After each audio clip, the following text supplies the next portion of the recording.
আলোচনার সমালোচনায় ডক্টর ইউনূসকে নিয়ে সার্জিসের স্ট্যাটাস। প্রধানমন্ত্রী হতে হলে পদত্যাগের পরই রাজনীতিতে নামতে হবে মত বিশ্লেষকদের। নির্বাচিত সরকারের প্রধানমন্ত্রী হতে গেলে তো তাকেও একটা রাজনৈতিক সরকার ছেড়ে তাকে রাজনৈতিক দলে তাকে যোগ দিতে হবে। অনির্বাচিত অবস্থায় 5 বছর থাকতে পারবেন না, এইটা হলে ক্রাইসিস। আবার রিকার করবে, আবার ঘুরে ফিরে আসবে। আন্তর্জাতিক অপরাধ ট্রাইব্যুনালের সাবেক প্রসিকিউটর তুরিন আফরোজ গ্রেফতার। বৈষম্য বিরোধী আন্দোলনে উত্তরায় শিক্ষার্থী হত্যা চেষ্টা মামলায় অভিযুক্ত।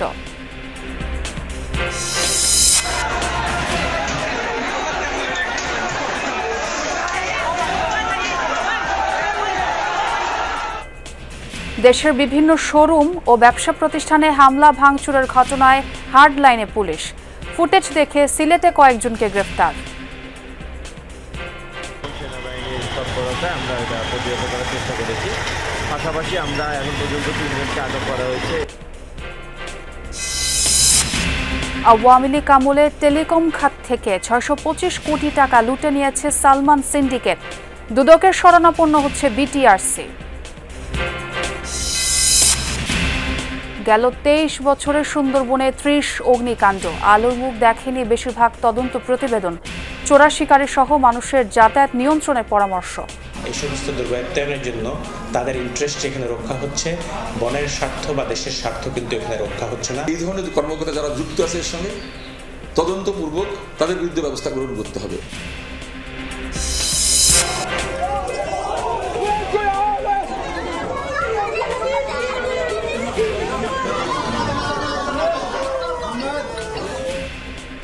গাজায় থামছেই না ইসরায়েলি নৃশংসতা। একদিনের 7 ফিলিস্তিনির প্রাণহানি।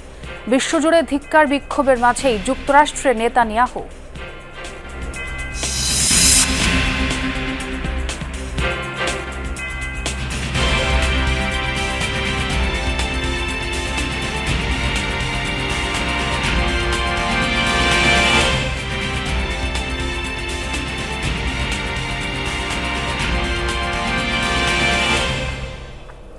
আমন্ত্রণ যমুনা নিউজে, আপনাদের সঙ্গে আছি আমি ছোয়া খন্দকার। এতক্ষণ শিরোনামগুলো শুনছিলেন। 5 বছরের জন্য ডক্টর ইউনূসকে নির্বাচিত প্রধানমন্ত্রী হিসেবে দেখার আকাঙ্ক্ষা প্রকাশ করেছিলেন এনসিপি নেতা সার্জিস আলম। কিন্তু তার এই ইচ্ছাকে আমলে নিচ্ছে না রাজনৈতিক দলগুলো। রাজনৈতিক বিশ্লেষকরা এই বক্তব্যকে দেখছেন বিভ্রান্তিকর ও প্রোপাগান্ডা হিসেবে। তাদের মতে প্রধান উপদেষ্টাকে পদত্যাগ করে রাজনীতিতে যুক্ত হতে হবে। রাজনৈতিক দলগুলোর দৃষ্টিতে এনসিপি নেতার এ বক্তব্য অন্তর্বর্তী সরকারের দায়িত্ব নেওয়া ডক্টর ইউনূসকেই বিতর্কিত করবে। সাইফুদ্দিন রবিনের রিপোর্টে বিস্তারিত।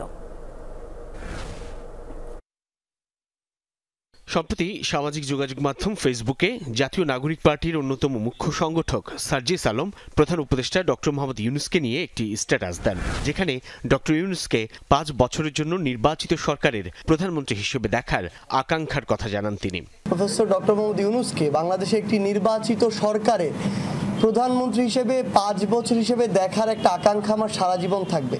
সব দল ও মতের ঐকমত্যের ভিত্তিতে গঠিত অন্তর্বর্তী সরকারের প্রধান উপদেষ্টাকে নিয়ে সার্জিসের এমন স্ট্যাটাস নানা আলোচনা আর সন্দেহের জন্ম দেয় বাদবাকি রাজনৈতিক দলগুলোর মধ্যে। আমাদের অন্তর্বর্তী সরকারের প্রধান প্রফেসর ইউনূস, তাকে যতটুকু চিনি, তার এরকম কোনো চিন্তা, এরকম কোনো ভাবনা আছে বলে আমার কাছে এখনো পর্যন্ত মনে হয়নি। এ ধরনের নানা মন্তব্য অনেকেই করতে পারেন।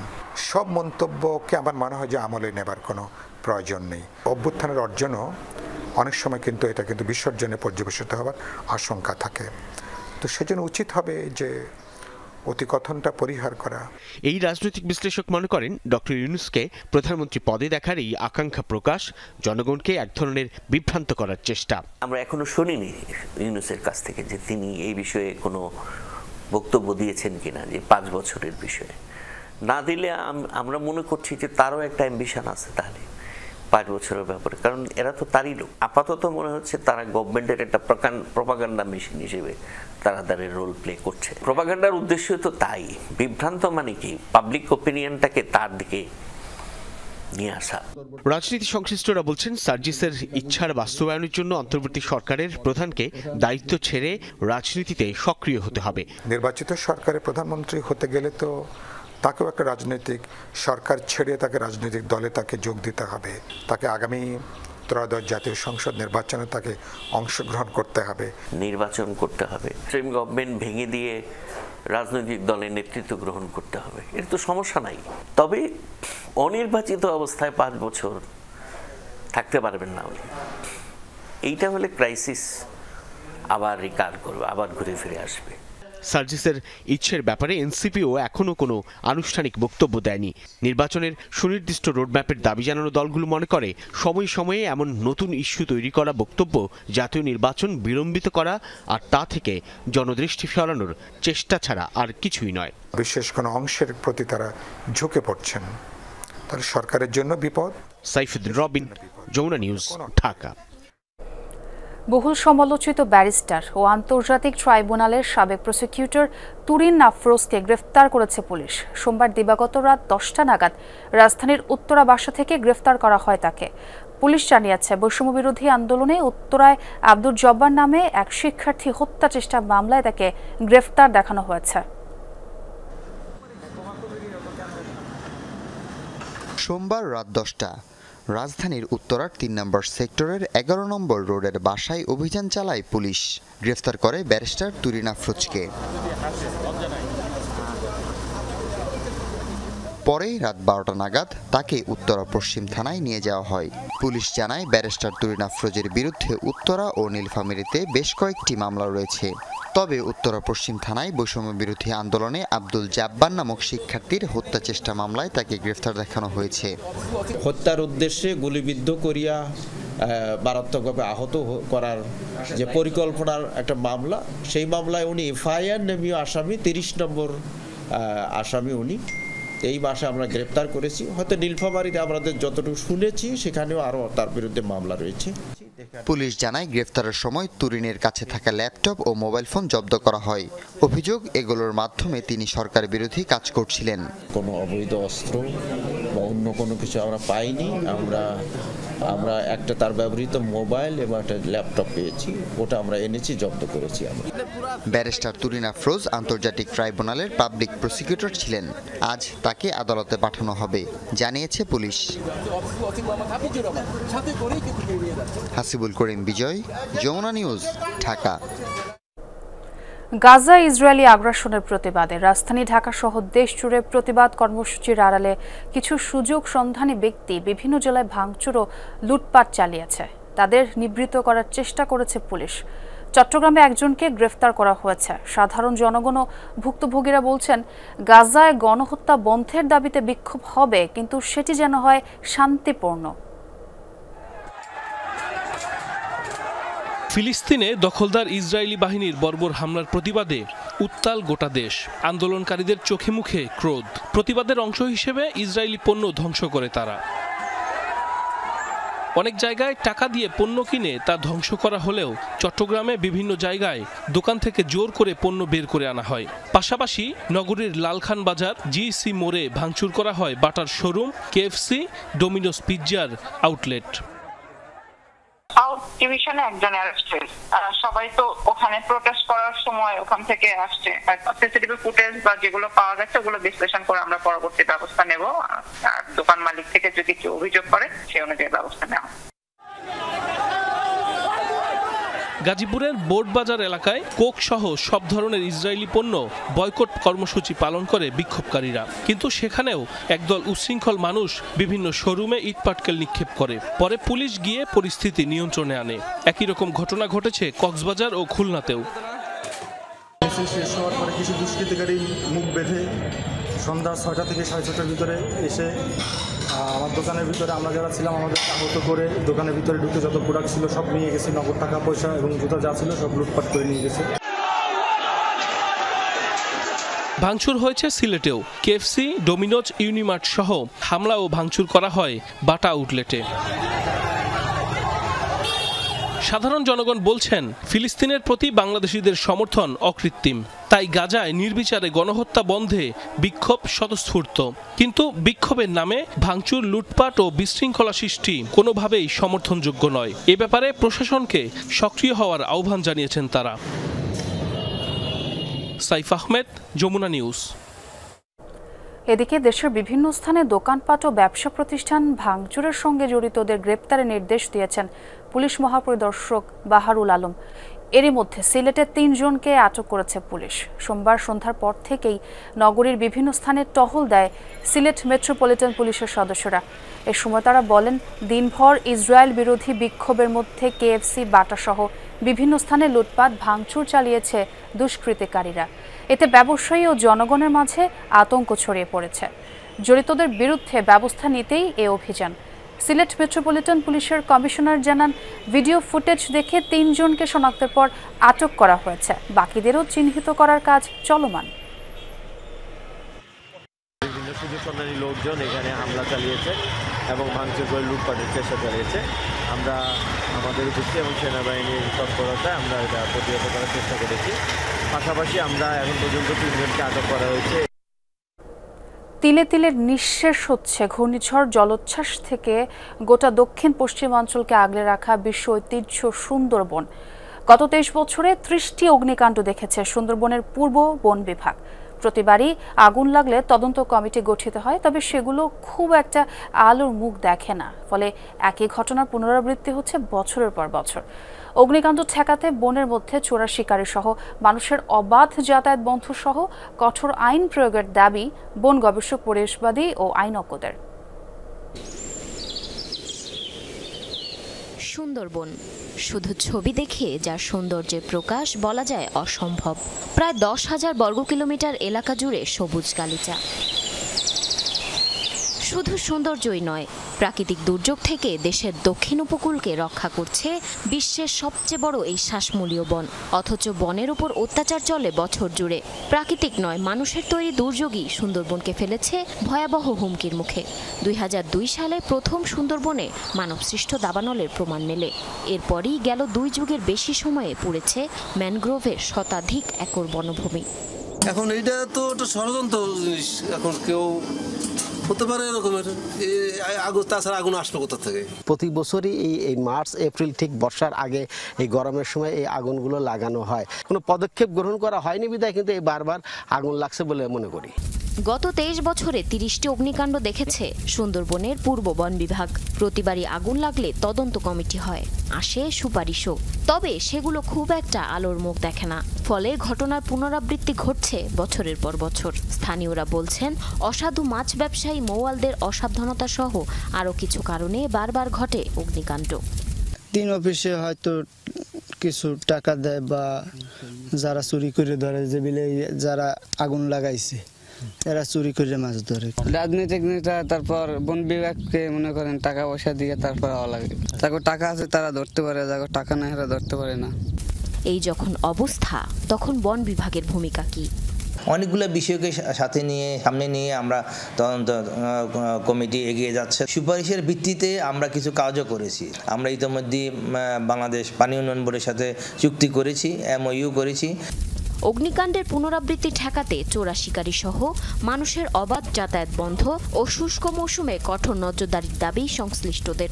এই ধরনের কর্মকর্তা যারা যুক্ত আছে এর সঙ্গে তদন্তপূর্বক তাদের বিরুদ্ধে ব্যবস্থা গ্রহণ করতে হবে। গতানুগতিক তদন্ত করে শুধুমাত্র দায় সারলাম তাহলে কিন্তু এটা হবে না। বন বিভাগের কর্মকর্তারাই মামলা করছে, তারাই ইনভেস্টিগেশন করছে, যার ফলে দেখা যাচ্ছে যে একটা ভেস্টেড গ্রুপ যারা কাজ করছে এই সমস্ত দুর্বৃত্তায়নের জন্য তাদের ইন্টারেস্ট এখানে রক্ষা হচ্ছে, বনের স্বার্থ বা দেশের স্বার্থ কিন্তু এখানে রক্ষা হচ্ছে না। বনের 6,517 বর্গ কিলোমিটার অর্থাৎ প্রায় 66% বাংলাদেশের মানচিত্রের অংশ। বাকি 34 ভাগ পড়েছে ভারতে। জারিন অর্নি, যমুনা নিউজ। বিনিয়োগ পরিবেশ সহজ করতে কাজ চলছে। দেশি বিদেশি প্রতিষ্ঠানের মধ্যে সংযোগ স্থাপনে সহযোগিতা করছে সরকার। এমনকি দীর্ঘমেয়াদী ট্রেড লাইসেন্স ইস্যুর বিষয়টি ভাবা হচ্ছে। সোমবার বিনিয়োগ সম্মেলনের প্ল্যানারি সেশনে এমন তথ্য তুলে ধরেন বিনিয়োগ বোর্ডের নির্বাহী চেয়ারম্যান চৌধুরী আশিক মাহমুদ বিন হারুন। আর স্টার্টআপ উদ্যোক্তাদের সুখবর দিলেন governor doctor Ahsan H Mansur. বললেন, সহযোগিতা বিষয়ে সপ্তাহখানেকের মধ্যে প্রজ্ঞাপন জারি করা হবে। বাংলাদেশে বিদেশি বিনিয়োগের ক্ষেত্রে পুরানো ধারণা ভাঙতেই 4 দিনের এ বিনিয়োগ সম্মেলন। অংশ নিচ্ছেন 40 দেশের 6 শতাধিক বিনিয়োগকারী। প্ল্যানারি সেশনে বিনিয়োগ পরিবেশ সহায়ক অবকাঠামো, আইনি সুরক্ষার বিষয়ে আলোচনা হয়েছে। তরুণ উদ্যোক্তাদের চিন্তাধারা এবং তাদের কাজ নিয়েও চলছে আলোচনা। আজ নেটওয়ার্কিং ও ম্যাচমেকিং বিষয়ে হবে সেশন।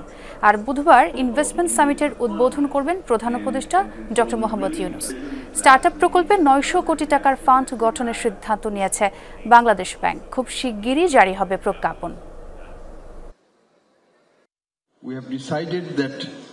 স্টার্টআপের জন্য সহযোগিতার পরিবেশ নিশ্চিতে কাজ করছে বাংলাদেশ ব্যাংক। তরুণ উদ্যোক্তাদের বিশেষ সুবিধা দেওয়া হবে। আশা করছি সপ্তাহখানেকের মধ্যে এই বিষয়ে প্রজ্ঞাপন জারি করা হবে। প্রযুক্তিগত খরচ কমিয়ে আনা হবে। যারা এই বিষয়ে কাজ করছে তাদের পাশে থাকবে কেন্দ্রীয় ব্যাংক। স্টার্টআপ প্রকল্পে 900 কোটি টাকা ফান্ড গঠনের সিদ্ধান্ত নেওয়া হবে।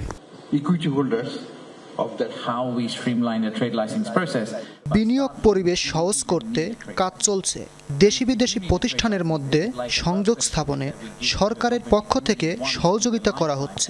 বছর বছর যেন ট্রেড লাইসেন্স নবায়ন না করতে হয় সেজন্য উদ্যোগ নেওয়া হবে। দীর্ঘমেয়াদী ট্রেড লাইসেন্স ইস্যুর বিষয়টি ভাবা হচ্ছে। বাংলাদেশ ইনভেস্টমেন্ট সামিট 2025-এর লক্ষ্য বাংলাদেশে বিনিয়োগের সম্ভাবনা তুলে ধরা এবং দীর্ঘমেয়াদী বিনিয়োগ সংযোগ তৈরি। সেই লক্ষ্যে আন্তর্জাতিক বাজারে পণ্য রপ্তানির জন্য সিরাজগঞ্জের যমুনার পাড়ে গড়ে উঠেছে দেশের বৃহৎ অর্থনৈতিক অঞ্চল। এ বিষয়ে আরও জানবো, আমার সহকর্মী ইতিমধ্যে যুক্ত হয়েছেন গোলাম মোস্তফা রুবেল। রুবেল, শুনতে পাচ্ছেন নিশ্চয়ই। এই অর্থনৈতিক অঞ্চলে কি কি গড়ে ওঠার সম্ভাবনা রয়েছে, কি তথ্য আছে আপনার কাছে জানাবেন।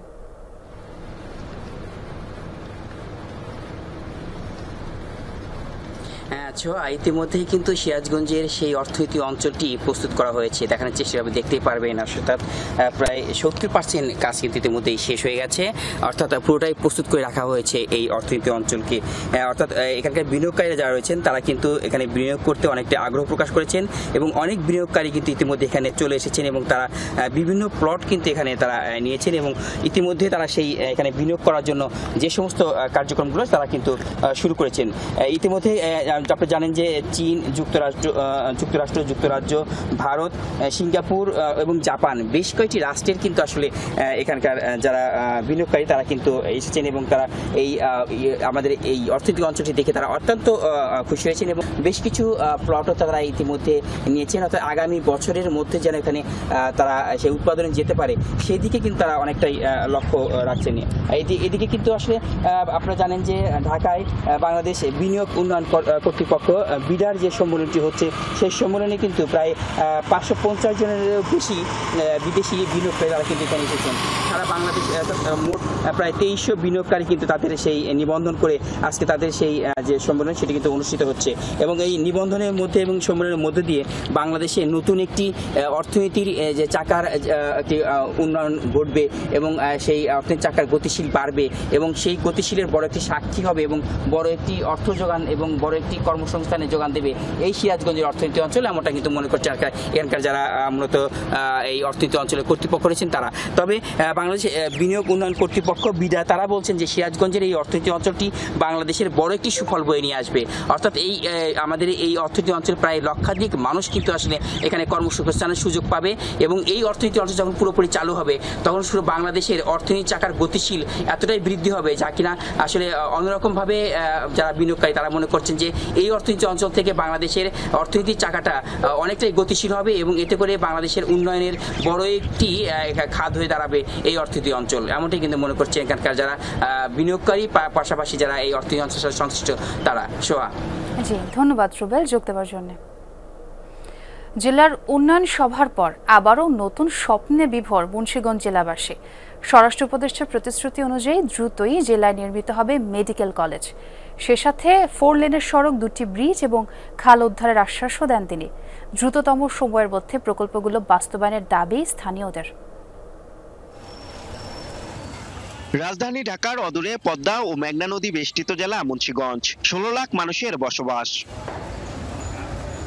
দেশের প্রাণকেন্দ্রের কাছাকাছি অবস্থান হলেও চিকিৎসা, যাতায়াত সহ বিভিন্ন সংকটে জর্জরিত জেলাটি। তবে অবকাঠামো উন্নয়ন নিয়ে সভার পর আবারও জেগেছে আশার আলো। বিশেষ এই সভায় অংশ নিয়ে স্বরাষ্ট্র উপদেষ্টা অবসরপ্রাপ্ত লেফটেন্যান্ট জেনারেল জাহাঙ্গীর আলম বলেন, দীর্ঘদিন এই জেলাটি অবহেলিত থাকলেও এখন সময় দিন বদলের।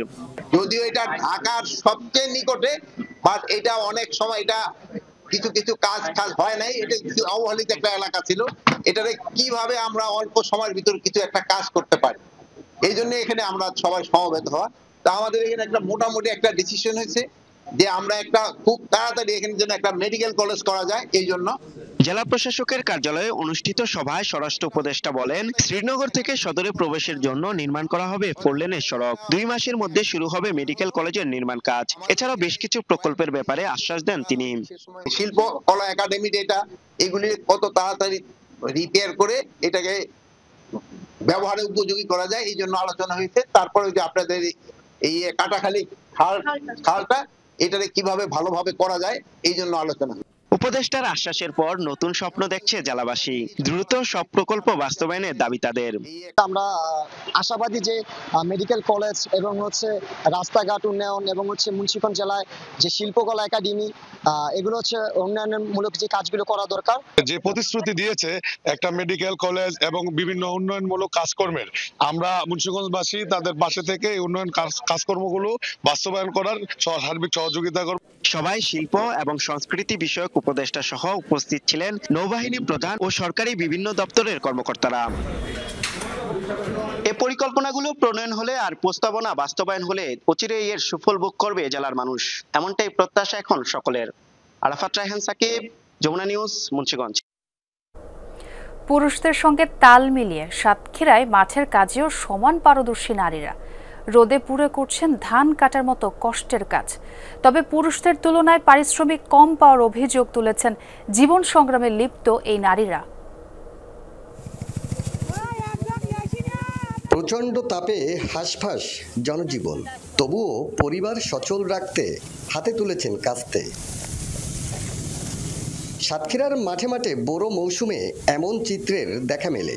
পেটের তাগিদে বাধ্য হয়েই আসতে হয় মাঠে। তাদেরই একজন তালার সুজনসা গ্রামের প্রমিলা দাস 5 ঘন্টা শ্রম দিয়ে পান মাত্র 200 টাকা। কম পারিশ্রমিক নিয়ে আক্ষেপ সংগ্রামী নারীদের। কষ্ট বিনা তো কোনো কাজই নেই, আর এই রোদ্রে গার ঘাম ঝরে ক্লান্ত হয়ে পড়ি। তা পুরুষের রাতে টাকা দেয় 300 টাকা, আমাদের দেয় 200 টাকা। কম বাসে মালিক যাতে না দেয় তা আমরা তো নিতে পারি না। কষ্ট হলেও তো আমাকে পেট মাজন হানবে না তো। নারীর প্রতি বৈষম্য হচ্ছে মনে করছেন কেউ কেউ, তবে অনেকেই প্রশ্ন তুলছেন সক্ষমতা নিয়েও। তারা তো কাজ কম করতে পারে না, হয়তো নারী বলি তাদের কম, কিন্তু এটা তো ঠিক না। পুরুষেরা একটা বোঝায় 1 পণ বিচুলি নিয়ে যাচ্ছে, আর নারীরা ওরা নেবে 1/2 পণ। পুরুষের সাথে সমান তালে মাঠে কাজ করছেন নারীরাও, তবে শিকার হচ্ছেন মজুরি বৈষম্যের। বৈষম্য দূর করতে প্রচেষ্টা চলছে বলছেন খামার বাড়ির উপপরিচালক। কৃষিতে তারা হলো পোস্ট হারভেস্ট টেকনোলজির ক্ষেত্রে, অর্থাৎ ধান মাড়াই থেকে শুকানো, তারপরে সিদ্ধ, এই সব কাজে তারাই কিন্তু করে থাকে।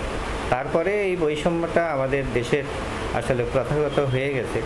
আমরা প্রচেষ্টা চালাচ্ছি যাতে তাদের ন্যায্য অধিকারটা দেওয়া হয়, এজন্য আমরা কৃষকদেরকে উদ্বুদ্ধ করছি।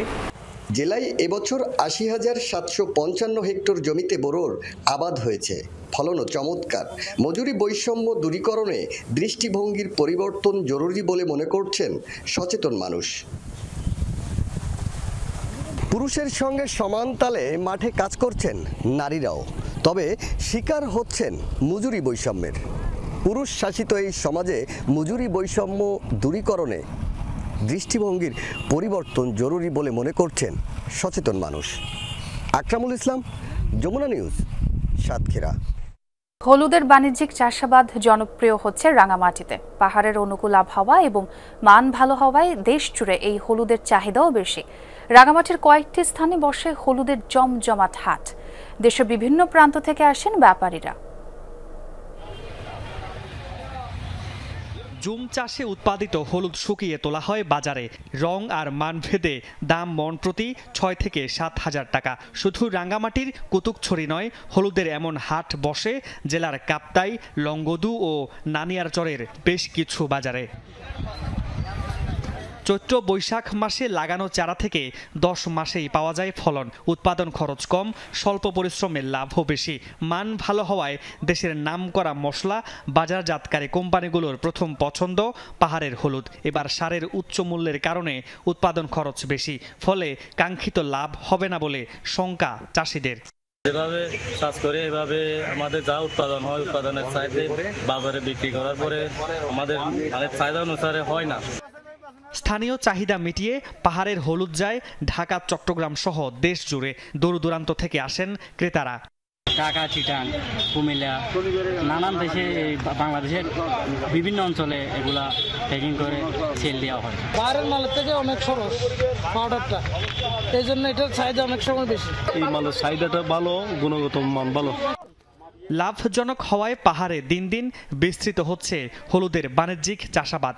আরও সুফল পেতে নানা পরামর্শ দিচ্ছে কৃষি বিভাগ। কোন ফসল কি পরিমাণ আবাদ করবে, কোন সময় করবে, যেগুলো ফিক্স ক্রপ না, সেক্ষেত্রে তো হলুদ তো নির্ধারিত টাইমে আমাদের রোপণ করতে হয় এবং নির্ধারিত টাইমে আপনার হারভেস্ট হয়। এই বিষয়গুলো আসলে আমাদের মাথায় রাখবে এবং আমরা কিন্তু সেভাবে কিন্তু চাষিদেরকে অ্যাডভাইস দিয়ে থাকি। কৃষি বিভাগের তথ্য মতে চলতি বছর রাঙ্গামাটিতে 2300 হেক্টর জমিতে হলুদের আবাদ হয়েছে। মামুন রশিদ অভি, যমুনা নিউজ। পতিত আওয়ামী লীগ সরকারের আমলে আইজিডব্লিউ অপারেটরদের ব্যবসা কুক্ষিগত করার পর নিজ কোম্পানির নামে লুটে নিয়েছে 625 কোটি টাকা। কল বন্টনে অনিয়ম, প্রকৃত দর গোপন করে সরকারের বিপুল রাজস্ব ফাঁকির নেপথ্যে ছিল শেখ হাসিনার উপদেষ্টা সালমান এফ রহমান।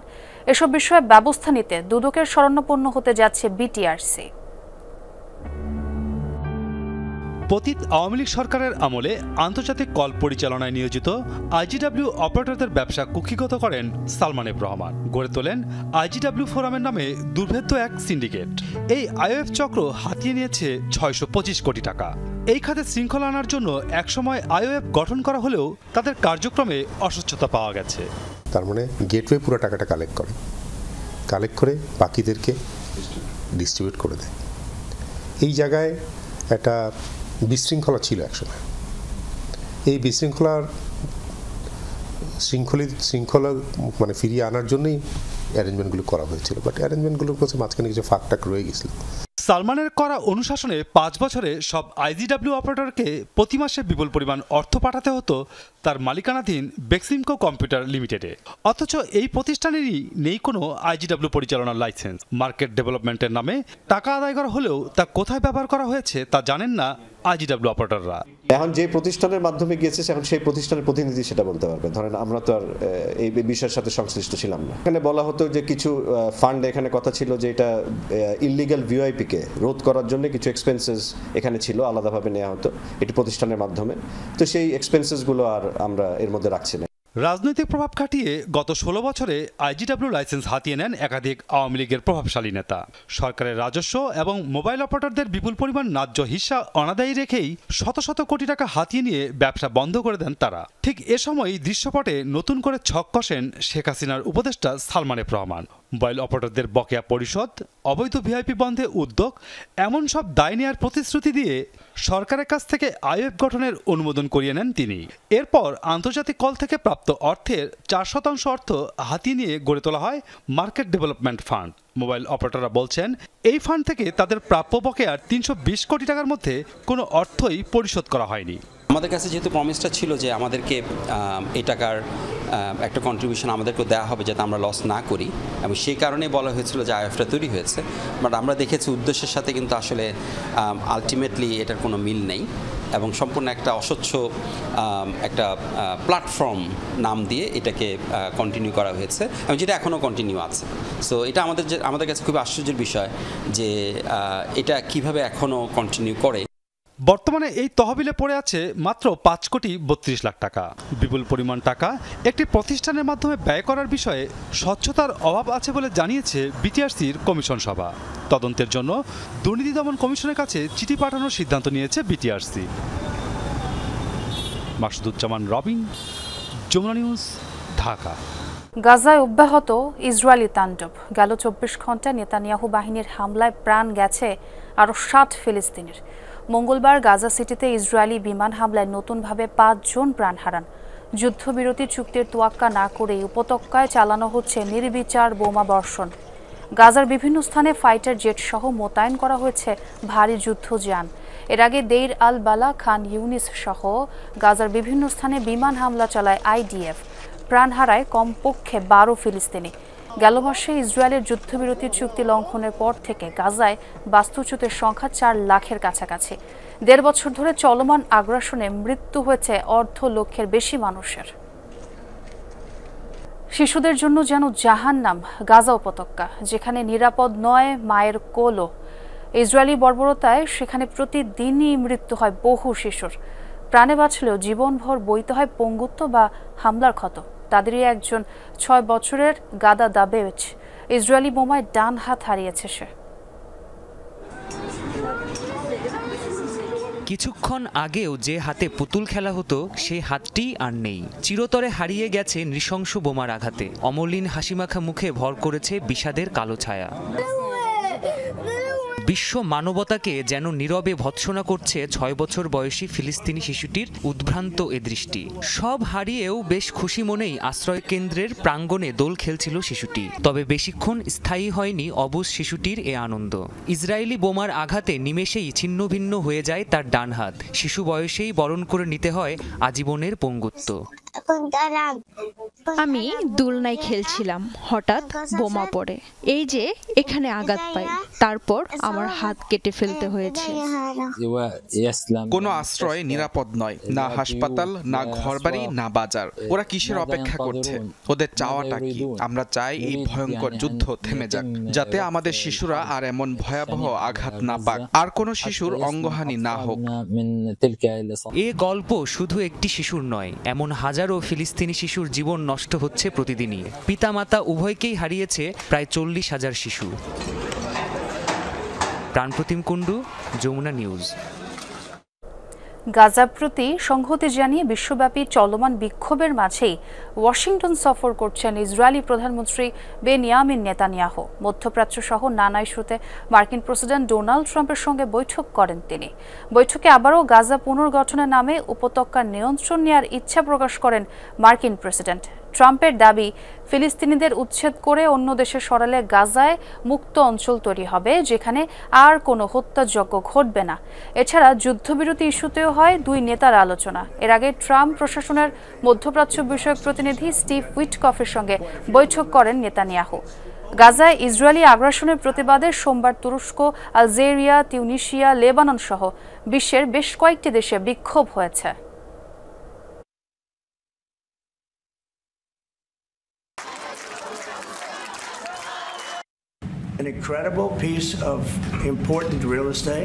আপনারা জানেন আমি গাজা উপত্যকার ব্যাপারে কেমন অনুভব করি।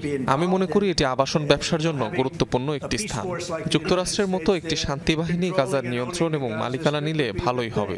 ফিলিস্তিনিদের বিভিন্ন দেশে সরিয়ে নিলে একটি মুক্ত অঞ্চল পাওয়া যাবে। প্রচুর দেশ রয়েছে যারা আগ্রহী, সেখানে প্রতিদিন মানুষ হত্যা করা হবে না। জন্ম বেড়ে ওঠা সংসার সব পাকিস্তানে, কিন্তু ইসলামাবাদ ঘোষণা করেছে ছাড়তে হবে এদেশ। এমন পরিস্থিতিরই শিকার হচ্ছেন হাজার হাজার আফগান শরণার্থী।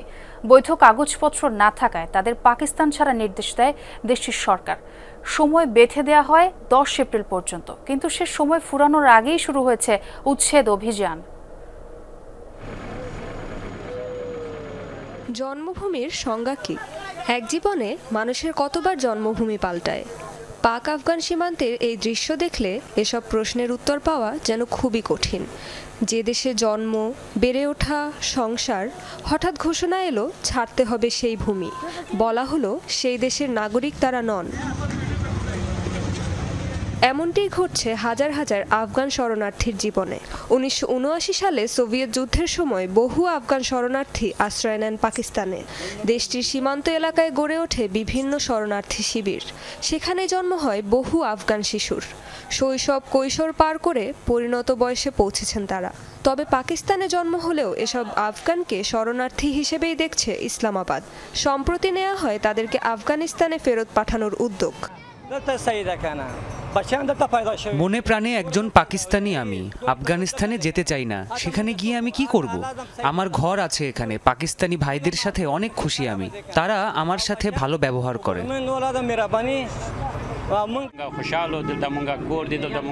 আফগানিস্তানে আমরা ভালো থাকবো না, দয়া করে এখানে থাকতে দিন আমাদের।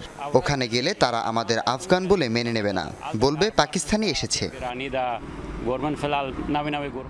গেল 3 বছর ধরে অবনতি হয়েছে পাক আফগান কূটনৈতিক সম্পর্কের। 2023 সাল থেকেই জোর করে নিজ দেশে ফেরত পাঠানো হচ্ছে আফগানদের। সম্প্রতি বৈধ কাগজপত্রহীন আফগান শরণার্থীদের 10 এপ্রিলের মধ্যে পাকিস্তান ছাড়ার সময়সীমা বেঁধে দেয় দেশটির সরকার, কিন্তু সে সময় শেষ হওয়ার আগেই শুরু হয়েছে উচ্ছেদ অভিযান। বহুদিন ধরেই শারীরিক নির্যাতন ও হুমকির শিকার হয়ে আসছে এই আফগানরা। রাতের আধারে গ্রেফতার করা হয় অনেককে, বের করে দেওয়া হয় ঘর থেকে, চালানো হয় লুটপাট। রাতে আমাদের ঘরে অভিযান চালায় পাকিস্তানি পুলিশ। আমার 2 ছেলে এখনো কারাগারে, এর সপক্ষে প্রমাণ আছে আমার কাছে।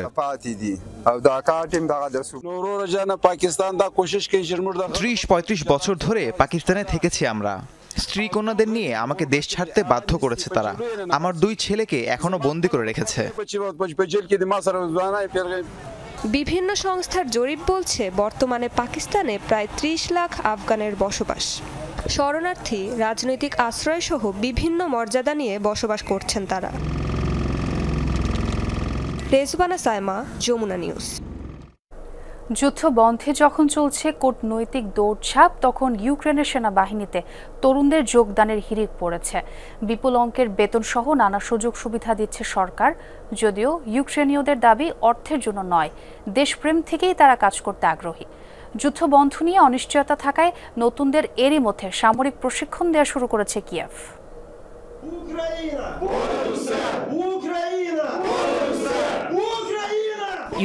ইউক্রেন জয়ধ্বনিতে মুখরিত চারিদিক। সমস্বরে নিজ মাতৃভূমি রক্ষার শপথ নিচ্ছেন তরুণ ইউক্রেনীয় সেনারা। যে কোনো মূল্যে শত্রুর আক্রমণ ঠেকাতে প্রস্তুত তারা। দলে দলে সেনাবাহিনীতে যোগ দিচ্ছেন ইউক্রেনের 18 থেকে 24 বছর বয়সী তরুণ তরুণীরা। আর এ কাজে প্রলুব্ধ করছে দেশটির সরকার। মাসিক বেতন $24,000, মিলবে অন্যান্য সুযোগ সুবিধাও। তবে সেগুলো ভোগ করতে নয়, বরং দেশপ্রেমে উদ্বুদ্ধ হয়েই তাদের এই সিদ্ধান্ত। প্রথমে 3 মাস প্রশিক্ষণ হবে, এরপর চুক্তি ভিত্তিতে নিয়োগ দেয়া হবে। মেয়াদ ফুরালে আমি আবার নতুন করে সেনাবাহিনীতে যোগ দেব। বাড়ি বাড়ি হামলা চালিয়ে মানুষ হত্যা করছে এই হায়নারা। আমি আমার বাড়িতে তা হতে দিতে পারি না। তারা এখানে এসে হামলা করার আগেই আমি তাদের প্রতিহত করব। নতুন যোগ দেয়া এ সেনাদের যুদ্ধক্ষেত্রের জন্য প্রস্তুত করতে দেয়া হচ্ছে প্রশিক্ষণ। কয়েক মাস প্রশিক্ষণ শেষে পাঠানো হবে রণাঙ্গনে। গেল বছর সামরিক বাহিনীতে সেনা সদস্য বাড়াতে নতুন আইন পাশ করে ইউক্রেন সরকার, যাতে সেনাবাহিনীতে যোগদানের বয়স 27 থেকে কমিয়ে 25 করা হয়। তবে বাহিনীতে অংশ নিতে না চাইলে রাখা হয়েছে শাস্তির বিধান। প্রাণপ্রতিম কুণ্ডু, যমুনা নিউজ।